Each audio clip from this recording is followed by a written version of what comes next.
आदरणीय unit head sir, HR head sir, principal ABIC, ABPS एवं सभी विद्वान अध्यापक गण, आपको शिक्षक दिवस की बहुत बहुत बधाई। आज हम बहुत दिनों बाद एक साथ यहाँ पे एकत्रित हुए, कई सालों के बाद, और बहुत अच्छा लगता है। तो सबसे पहले हम जब शिक्षक दिवस मना रहे हैं तो मैं सबसे पहले आज एक महान शिक्षाविद, एक प्रख्यात दार्शनिक, एक महान लेखक, प्रखर वक्ता और सबसे ऊपर एक महान शिक्षक डॉक्टर सर्वपल्ली राधाकृष्णन जी को शत शत नमन करते हुए हार्दिक श्रद्धांजलि अर्पित करती हूँ। साथियों, वेदों में कहा गया है कि मातृ देवो भव, पितृ देवो भव, आचार्य देवो भव। माता ईश्वर है, पिता ईश्वर है और आचार्य ईश्वर है।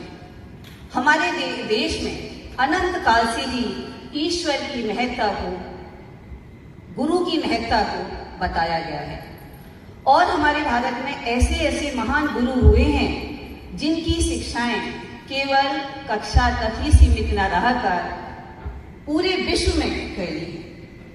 उन्हीं में से डॉक्टर सर्वपल्ली राधाकृष्णन की शिक्षाएं भी पूरे विश्व में उन्होंने अपनी शिक्षाओं का आलोक फैलाया। हम कह सकते हैं कि डॉक्टर सर्वपल्ली राधाकृष्णन गौतम बुद्ध की भांति एक निर्मल पवित्र हृदय से आए थे।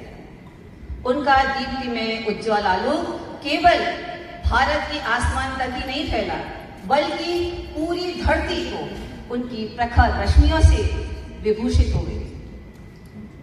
डॉक्टर सर्वपल्ली राधाकृष्णन अपने बाल्यकाल से ही एक गरीब ब्राह्मण परिवार में पैदा हुए, लेकिन अपनी काबिलियत, अपनी निष्ठा, अपनी ईमानदारी के बल पर वो एक प्राध्यापक, सबसे पहले उन्होंने मद्रास प्रेसिडेंसी कॉलेज में एक साधारण सहायक शिक्षक के रूप में नौकरी ज्वाइन की और अपनी कार्यशैली से वो निरंतर आगे बढ़ते रहे। उसकी सबसे बड़ी खूबी थी उनकी ज्ञान पिपासा, निरंतर कुछ नया सीखने की जिज्ञासा उनके अंदर होती थी और इसी कारण वो मद्रास प्रेसिडेंसी कॉलेज से मैसूर विश्वविद्यालय में प्राध्यापक के पद पर नियुक्त हुए। मैसूर विश्वविद्यालय में 1918 में जब वो पहुंचे तो प्राध्यापक, एक सहायक शिक्षक से प्राध्यापक के पद पर जब उनको बड़े बड़े बच्चों से सामना हुआ तो उन बड़े बच्चों के साथ वो बहुत ही मित्रतापूर्ण व्यवहार करते थे। उनको शिक्षक की तरह नहीं ट्रीट करते और छात्रों से उनके इतने प्रिय संबंध थे कि छात्र, उनको लगता था कि ये मेरे सबसे प्रिय और मेरे परिवार से भी प्रिय हैं। छात्रों ने उनको 1921 में 3 साल ही वो मद्रास में रहे। 1921 में उनको कलकत्ता में दर्शन के जॉर्ज पंचम पद पर प्राध्यापक नियुक्त किया गया और इन 3 वर्षों में जो भी उन्होंने बच्चों का दिल जीता, उसका परिणाम ये हुआ कि मैसूर विश्वविद्यालय के छात्रों ने उनको इस तरह की विदाई दी जैसी पूरे इतिहास में कभी नहीं हुई, न उस समय तक न आज तक। मैसूर विश्वविद्यालय के छात्रों ने बग्घी में सजाया बग्घी को फूलों से और उस बग्घी में अपने प्राध्यापक को बिठाया। उस बग्घी को, उसमें घोड़े नहीं थे, बग्घी को स्वयं उन्होंने कंधे से खींचकर रेलवे प्लेटफॉर्म पर तक वो ले गए और जय जयकार के नारे उनके लगते रहे सब जगह। पूरे प्लेटफॉर्म पर राधा कृष्णन की जय जयकार होती रही। ऐसी मर्मस्पर्शी विदाई कभी किसी ने ना देखी और ना सुनी और ना अभी आज तक किसी शिक्षक की हुई। उन्होंने अपने विद्यार्थियों को जो संदेश दिया वो बड़ा महत्वपूर्ण है। उन्होंने कहा कि जब तुम सफलता की सीढ़ियां चढ़ो तो अपने पैरों को अपने कदमों को यथार्थ के धरातल से कभी डिगने मत देना। इसी तरह वो आगे बढ़ते रहे। कलकत्ता विश्वविद्यालय से ऑक्सफोर्ड विश्वविद्यालय का उनको ऑफर मिला। ऑक्सफोर्ड विश्वविद्यालय में जाने का उनका कारण था कि वो दर्शन शास्त्र के प्राध्यापक थे और दर्शन शास्त्र को उन्होंने अपने विद्वतापूर्ण लेखों, प्रखर भाषणों से इतना सरल और सुगम बना दिया कि वो पाश्चात्य लोगों के लिए भी बड़ा रोचक विषय बन गया। और ऑक्सफोर्ड विश्वविद्यालय में जाने वाले वो प्रथम शिक्षक थे। ये हम भारतीयों के लिए बड़े ही गर्व की बात थी। उनके लिए वो केवल वहाँ पे एक अपतन व्याख्यान देने गए थे, लेकिन उनके व्याख्यानों से प्रभावित होकर वहाँ के एक बहुत बड़े व्यवसायी ने उनके लिए एक पद नियुक्त किया नया, नीति शास्त्र और धर्मशास्त्र पढ़ाने के लिए उस पद को नियुक्त किया नया, और उस पद पर नियुक्ति की उनकी डॉक्टर सर्वपल्ली राधाकृष्णन। ये हमारे लिए बहुत गर्व की बात थी, क्योंकि उस समय तक कभी ऑक्सफोर्ड विश्वविद्यालय में कोई शिक्षक नहीं गया था, केवल विद्यार्थी ही जाते थे, लोग पढ़ने ही जाते थे। ऑक्सफोर्ड विश्वविद्यालय से उनकी यात्रा आगे कहाँ रुकने वाली थी, उनकी यात्रा आगे चलती गई और वो 2 महाद्वीपों में एक साथ काम करते रहे, ऑक्सफोर्ड विश्वविद्यालय और साथ ही कलकत्ता विश्वविद्यालय। इसी तरह आंध्र प्रदेश विश्वविद्यालय में आगे बढ़े और आंध्र प्रदेश में भी काम करते समय वो 2 विश्वविद्यालयों में एक साथ काम कर रहे थे। हम लोग कल्पना नहीं कर सकते हैं इस चीज की उनकी कार्यशैली कैसी थी कि वो कलकत्ता आंध्र प्रदेश विश्वविद्यालय में भी सोमवार से लेकर शुक्रवार तक वो आंध्र प्रदेश के लिए काम करते थे और सैटरडे संडे 2 दिन वो हिंदू विश्वविद्यालय में यहाँ की समस्याओं को निपटाने आते थे। ऐसे थे हमारे सर्वपल्ली राधाकृष्णन। अपने कार्यों से वो सोवियत संघ में राजदूत बने और उपराष्ट्रपति चुने गए।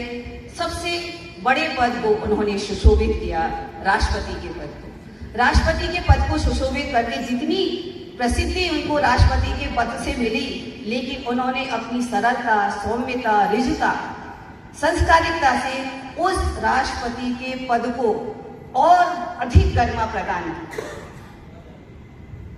जब वो राष्ट्रपति थे तो एक बार इंग्लैंड गए। अब जैसे उनकी राजनीतिक यात्राएं होती हैं, वहाँ पे कार्यक्रम के अनुसार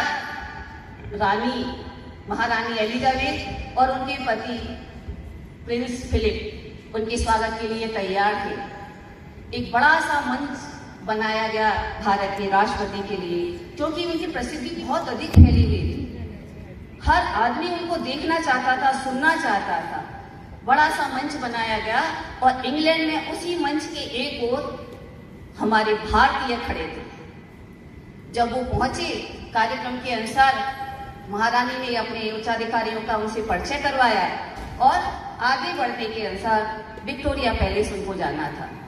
लेकिन वो रानी के साथ आगे तो बढ़ रहे थे, तुरंत उन्होंने देखा कि मेरे भारतीय खड़े हैं यहाँ पे, तो तुरंत वो पीछे मुड़े और अपने भारतीय जितने भी लोग खड़े थे अपने भारतीयों की तरफ हाथ हिलाकर उनका अभिवादन किया। उनके इस आत्मीयपूर्ण व्यवहार से इंग्लैंड में रहने वाले भारतीयों का सर फक्र से ऊपर ऊंचा हो गया और उनकी जय जयकार के नारे लगने लगे। ये घटना ऐसी थी कि जिसने इंग्लैंड में हलचल मचा दी और पूरे विश्व के सभी अखबारों में ये हेडलाइंस के रूप में ये घटना छप गई। इस घटना से है कि जिस तरह उनका आत्मीयता उनकी अपने छात्रों के प्रति थी, उतनी ही अपनी भारतीयों के प्रति और उतनी ही अपनी साथ वालों के प्रति। ऐसे डॉक्टर सर्वपल्ली राधाकृष्णन वो प्रतिभाशाली भारतीय संस्कृति के संवाहक, जो हमेशा दक्षिण भारतीय पगड़ी पहनते थे और वही कुर्ता और धोती पहनकर वो विदेशों में गए। कभी भी हमेशा वो शाकाहारी रहे और कभी भी उन्होंने मदिरा पान नहीं किया। जब रात का डिनर था तो डिनर के समय बात होती थी, वहां के एक अंग्रेज ने केवल चुटकी लेते हुए कहा, एक विनोद के हास्य के रूप में कहा कि तुम्हारे यहाँ पे क्या हिंदू धर्म है। कुछ लोग हिंदू बोलता है, कुछ ईसाई बनता है, कुछ मुस्लिम है, कुछ धोती पहनता है, कुछ लुंगी पहनता है। देखिए हमारे यहाँ पे सब लोग एक जैसे ड्रेस पहनते हैं, सब लोग लंबे लंबे स्मार्ट हैं। डॉक्टर सर्वपल्ली राधाकृष्णन ने कहा हमारे देश में घोड़े अलग अलग किस्मों की हैं और अलग अलग रंग के हैं, लेकिन गधे सब एक रंग के हैं। ऐसे थे सर्वपल्ली राधाकृष्णन। और 1956 में उनकी पत्नी का देहावसान हुआ। 50 वर्ष का दाम्पत्य जीवन का साथ छूटा। उन्होंने अपनी पत्नी के लिए कहा था श्रद्धांजलि देते हुए कि कोई भी व्यक्ति सफलता की ऊंचाइयां पार कर सकता है यदि उसको मनचाहा काम मिले और एक ऐसी पत्नी मिले जो उसको समझे और उससे प्रेम करे। ज्यों की त्यों थड़ दीनी चदरिया, कबीरदास की इस पंक्ति को चरितार्थ करते हुए 17 अप्रैल 1975 को वो पंच तत्व में विलीन हो गए और आज तक हम उनकी पूजा कर रहे हैं। सर सीवी रमन ने उनको श्रद्धांजलि देते हुए कहा